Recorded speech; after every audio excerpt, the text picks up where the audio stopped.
ಕನ್ನಡಪರ ಹೋರಾಟಗಾರ ಕೇಸ್ಗಳು ವಾಪಸ್ ಪಡೆಯಬೇಕು ಅಂತ ಒತ್ತಾಯಗಳಿತ್ತು ಸರ್. ಆ ಪ್ರಕ್ರಿಯೆ ಏನಾದರೂ ಸರ್ಕಾರದ ಮಟ್ಟದಲ್ಲಿ ಆಗ್ತಾ ಇದೆಯಾ? ಆ ಥರದ್ದು ಏನಾದ್ರು ನಡೀತಾ ಇದೆ? ನೋಡಿ, ಬಹಳಷ್ಟು ನಮಗೆ ಅರ್ಜಿಗಳು ಬಂದಿದೆ, ಕೇಸ್ಗಳನ್ನ ವಾಪಸ್ ತಗೊಳ್ಳಿ ಅಂತೇಳಿ. ನಾವು ಸುವಮೋಟೋ ಯಾರ್ದು ವಾಪಸ್ ತಗೊಳ್ಳೋದಿಲ್ಲ.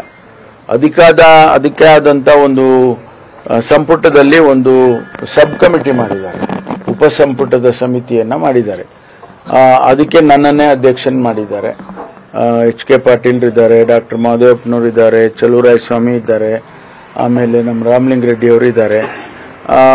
ನಾವು ಅದನ್ನ ಅಧಿಕಾರಿಗಳು ಅದನ್ನೆಲ್ಲ ಪರಿಶೀಲನೆ ಮಾಡಿ ಕಮಿಟಿ ಮುಂದೆ ತಂದಿಡ್ತಾರೆ. ಇದನ್ನ ವಾಪಸ್ ತಗೋಬಹುದು, ತಗೋಬಾರದು, ಅವ್ರ ರೆಕಮೆಂಡೇಶನ್ ಇರುತ್ತೆ. ತಗೋಬಾರದು ಅಂತಾನು ಬಂದಿರುತ್ತೆ. ಅಂತ ಸಂದರ್ಭದಲ್ಲಿ ಅದನ್ನ ಕಮಿಟಿ ಒಂದು ತೀರ್ಮಾನ ತಗೋಬಹುದು, ಇಲ್ಲ ತಗೋಬಾರದು ವಾಪಸ್ಸು ಅಂತ. ರೈತರದ್ದು ಕೂಡ ಅನೇಕ ಕೇಸ್ಗಳು ಬಂದಿದ್ದಾವೆ. ಅದನ್ನೆಲ್ಲ ಪರಿಶೀಲನೆ ಮಾಡ್ತೇವೆ. ಒಂದು ವೇಳೆ ಇನ್ನೋಸೆಂಟ್ಸ್ ಇದ್ದಾರೆ, ಈ ಘಟನೆ ಅಷ್ಟು ದೊಡ್ಡ ಘಟನೆ ಅಲ್ಲ ಅಥವಾ ಅದರಿಂದ ಯಾವುದು ಸಾರ್ವಜನಿಕರ ಹಿತಾಸಕ್ತಿಗೆ ತೊಂದರೆ ಆಗಿಲ್ಲ ಅನ್ನೋದು ಏನಾದರೂ ಬಂದು ಅದಕ್ಕೊಂದಿಷ್ಟು ಪ್ಯಾರಾಮೀಟರ್ಸ್ ಇಟ್ಕೊಂಡಿರ್ತೀವಿ. ಅದರಲ್ಲಿ ನಾವು ವಾಪಸ್ ತಗೊಳ್ತೀವಿ.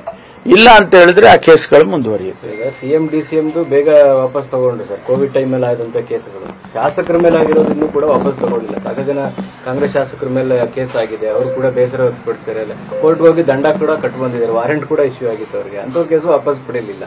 CM DCM ಮಾತ್ರ ಬೇಗ ಆಗೋಯ್ತಲ್ಲ ಅಂತ. ಅಲ್ಲ, ನಾವು ಒಂದು ಗೈಡ್ ಲೈನ್ಸ್ ಇಟ್ಕೊಂಡು ಆದ್ಯತೆ ಮೇಲೆ ಅಂತೇನಲ್ಲ, ಎಲ್ಲವೂ ನಾವು ಪರಿಶೀಲನೆ ಮಾಡಿ ಯಾವ್ಯಾವ್ದು ಕೇಸು ನಮಗೆ ಕ್ಲಿಯರ್ ಆಗಿ ಅವರ ರೆಕಮೆಂಡೇಶನ್ಸ್ಗಳು ಬಂದಿರ್ತವೆ ಅದನ್ನ ಇಟ್ಕೊಂಡು ತೀರ್ಮಾನ ಮಾಡ್ತೀವಿ. ಇನ್ನೂ 300-400 ಕೇಸಸ್ಗಳಿದೆ ನಮಗೆ ಅರ್ಜಿಗಳು ಕೊಟ್ಟಿರುವಂತದ್ದು.